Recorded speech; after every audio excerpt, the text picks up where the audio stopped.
Hello, welcome to episode 240 of the Epic Film Challenge 2, 1001 Movies You Must See Before You Die. From 1999, Audition, directed by Takashi Miike. Connie wanted to watch a psychological thriller. I picked Audition.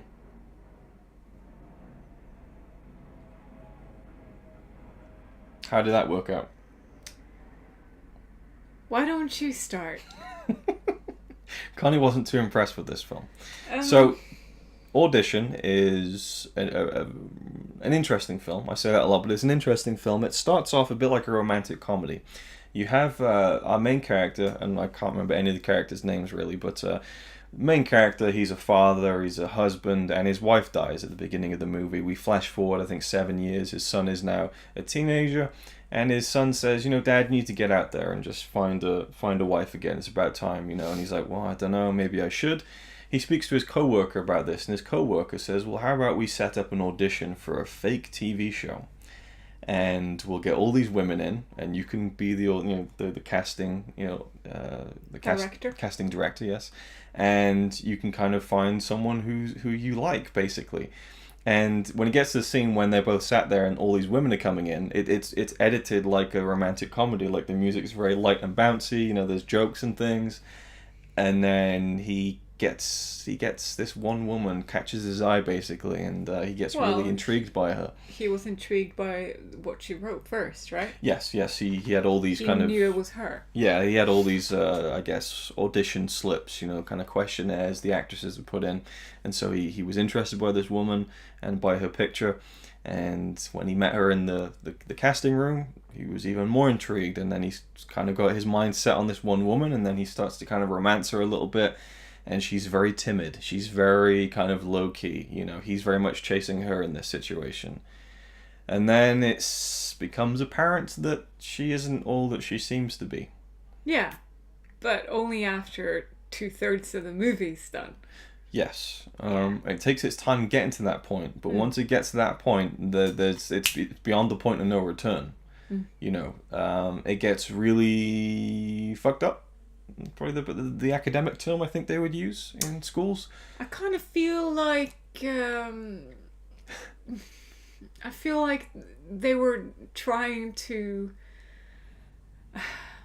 I feel like they thought they had too much time, and then at the end of it, they're like, well, we need this to be a horror. It was supposed to be a horror so far. 2/3 is done no horror. Let's just throw all the shit in at once. Let's just throw up all over the movie, literally as well, with all the shit that we can do, all at once. Okay, I wouldn't agree, but I feel like it was. There's a kernel of truth in there. There's a little bit where there was a taste in there which I liked. Yes. Something happened. The taste was good, and then and I was like, oh, this is gonna get great. I was thinking, and then I was just sat there like.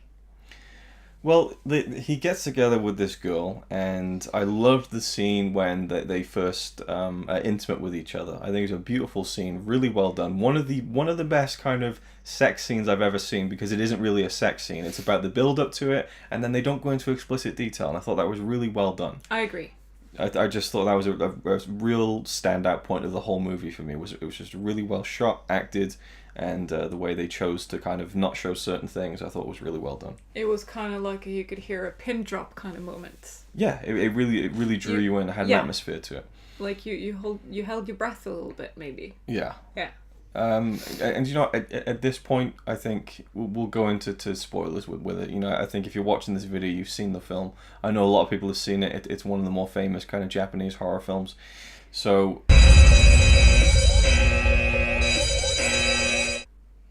they're intimate with each other. Then she leaves, and he can't find her again. And so then it becomes this kind of mystery movie where he's trying to find out who this woman even really was. He's finding out that there are things she's told him that maybe aren't true. And then he starts finding out some really disturbing stuff. And then we lead to the third act with I guess you'd call it a final confrontation between the two, where it just juxtaposes this sweet disposition of this girl with this horrific torturing. You know, it's really quite graphic. Not as graphic as I was expecting, because people really hyped this film up as, oh, it's so disgusting. Maybe not that much, but it's pretty intense. It's find pretty... the feeding scene more disgusting than... Yeah, that was a bit much. Where there's... If you've seen Saw, you're going to be fine with it. Right, yeah. Actually, I will say, because there's a big kind of like fever trip dream kind of sequence in the film. Which is the part I didn't like. Yeah, I'll agree. I almost hated it because it was so confusing. It didn't answer any questions. Okay. It created more questions, and I was sat there like, what is this? And which made me feel like they just... Okay, everybody had suggestions, just punch it all in. Right. And then I'm sat there like, who, what was it again? I don't get it. I liked the intent of it. I could see what he was going for, and I think it was very well done and edited. Like, it was very disorienting and felt like a dream. It really felt like one, but also I think it went a bit too far in certain places where it's supposed to be his dream of her doing all this graphic stuff. Then how did he have the information of what it looked like at her home? Exactly. That's the key thing that threw me off, is that we see her kind of home throughout the movie, and then he's dreaming about it, which made no sense. I didn't know if this was because he had been blacking out in the future and he was actually doing these things, or he was actually the one who had done it. Was he her? Right, yeah. This is the thing. I got so confused in the end that I was like, what's actually going on? And then she's there, and then... Okay, so it was her then, but how did he... No. Yeah, like it comes to a point where you're crossing over then, and it's just showing you stuff that he wants to show you without it making sense to who... I mean, the way it's set up, I think he gets hit by her or injected by her and he falls over, and then it cuts to this dream sequence, and then he kind of wakes up. So it's meant to be from his perspective. So that kind of doesn't quite fit for me anyway, I felt like.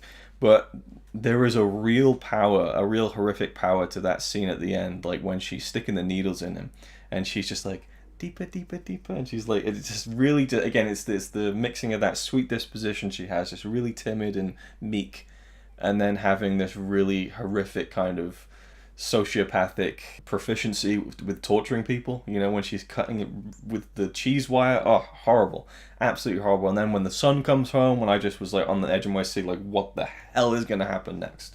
So I really, I don't want to say enjoyed, but I was captivated by what was happening at the end and where it was going to end up. I was on the edge when she was with those needles with his eyes. With his eyes, yeah. That's when I was like, I couldn't look at that. Everything else was fine. Yeah. I was worried about his son. Yep. That was it. I didn't really feel anything when the feet were going. Okay.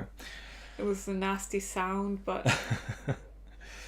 One thing I really liked was we see him and her having these various meetings in different restaurants and stuff early on in the film.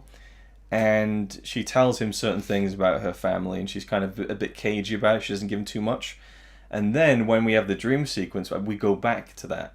And then she reveals more, like more of her past, more of this really horrible stuff that happened to her. Which makes me think that she originally did tell him those things, but he tried to kind of block it out of his memory maybe. And maybe he was just kind of just focusing all his attention on making her this perfect woman in his mind, and ignoring all these like alarm bells that would have told him that there's something not right. That's the way I interpret it, and I think that's a really cool little detail of the film, if that's the way it was. That's the way I take it anyway. It would have been cool if the rest of the dream sequence wasn't the way it was. Yeah. I agree, I like that, but then all of a sudden all this other stuff came in.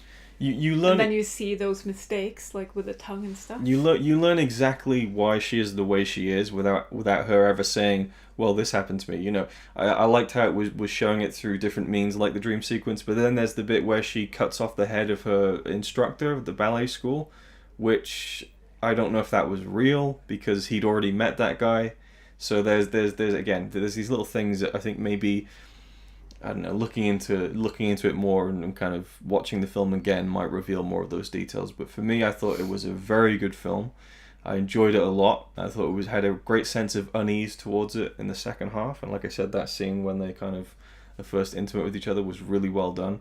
I think it's a really well made film that maybe goes off the rails a little bit too much towards the end, perhaps. If he toned down some of that stuff, and not to say that you shouldn't do graphic violence, but toned it down so it made more sense, maybe. I think it was a movie with a lot of potential. I think but it didn't work for me. I think it lives up to a lot of its potential, but I do think there is something untapped at the finish line there, maybe. So I'm kind of with you, but not to the extent where I didn't enjoy it like you did. I just remember when it was done, I was just sat there like, right, that's my night then. Good night. Yeah. So is it a film you should see before you die, do you think? I think it is. As far as the horror genre goes, as far as, again, psychological thriller, I don't mind the fact that it takes a long time to get to the point where things start kind of clicking into that kind of horror gear. That's fine. It's just that it didn't even... I didn't feel like it eased you in. I feel like the same way it probably did to you, but for me it didn't work. Yeah, I feel like it did. And it was so normal, and the only thing that made her sound uneasy was the other guy. The other auditioner guy just said, she creeps me out. That's the only thing. And I'm like, does she? How? Well, no, I got that from the beginning. I've got that sense that he was kind of blinded by the idea of this new love in a way. And I just remembered a great part of the film when she comes in, she sits down, and he's been waiting for this girl the whole time. Like, he's kind of, next. He's waiting for that one that he saw the paper of, and he's intrigued by. She comes in, she sits down, we don't see her face. The camera's behind her. And it's like a really long, like 2-3 minute take maybe, where the camera's behind her and she's speaking very quietly to them, and the camera slowly just moves past her, right in on the face of the main character, and we're just seeing him looking at her. I thought that was really well done, because our kind of first introduction to her was through his eyes, even though it's not really, but just kind of we're focusing on him and his view of it. I just thought that was well done, and it was just a really well done film in general, I think. And the time we get to spend with that character, I felt like I sympathized with him more when the stuff happened at the end. I could see where he was making mistakes, but I also felt like he was someone whose heart was in the right place. So it's a no from you, which is understandable. I don't think it's for everyone, and I don't think it does work completely, but it works enough for me to say yes as far as the kind of film that it is. So there we go. Anything else you'd like to add? No? Okay, so thanks for watching. Leave your thoughts on Audition down below. I'd love to hear them. And we'll see you in the next one.